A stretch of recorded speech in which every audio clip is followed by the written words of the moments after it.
Victoria will become the third Australian jurisdiction to introduce pill testing, with Premier Jacinta Allen announcing a trial will be launched in the state this summer.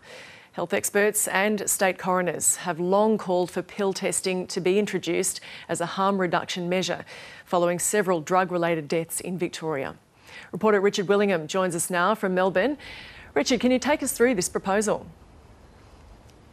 Well, good morning, Gemma. This is an implementation trial. Pill testing will remain permanent in Victoria. What the government wants to do is trial the method of how pill testing will work here. So this summer they'll take mobile vans into up to 10 festivals and events across the summer, and then from mid next year they'll set up a permanent site, well, a fixed site I should say, somewhere in inner Melbourne where people can take their pills to be tested. This will be a free service for people who want to have their drugs tested, and it will cost about $4 million to the taxpayer. It is, like I said, an implementation trial rather than a trial whether it works or not. The government says the evidence is in, this type of thing works and can save lives, but they're just looking at the best way that it can be made permanent. Which model is the best? As you mentioned earlier, that there has been a spate of drug overdoses, pill overdoses, particularly last summer at music festivals. Jacinta Allen herself said as a mother, as her kids get older, she starts to think about them going to parties and festivals and what they might be taking.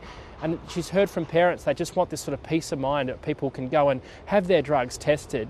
Now, she said this is not a green light for decriminalisation of illicit drugs. Drugs will remain illegal, but it's sort of, I guess, saying it's stopping being naive that people aren't taking these drugs and trying to provide some solution, some sort of health focus. And health experts have also said that a model like this can actually help health workers, have conversations with people who are taking drugs. And there was a stat that said about 90% of people who take drugs don't actually talk to their doctor about it. So this might help start those conversations. They say this could be a good avenue. The Premier spoke a short time ago.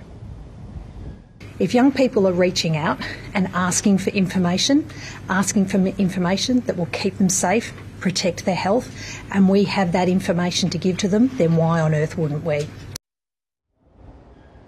Now, this comes only a couple of months after the state government rejected some expert advice that called for a second safe injecting room here in the CBD. The government said that was going to cause too many problems, and they're basically looking at a statewide model to address heroin overdoses and really a big problem. They say these are different matters. Now, this has widespread support amongst progressive MPs.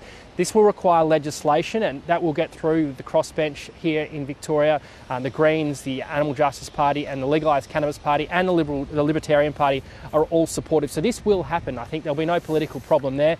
The Police Association have raised some issues though. They say pill testing is not the panacea to drug taking issues, and they want to know what message this sends to people who are taking illicit drugs. But Premier pretty firm in her support for this idea.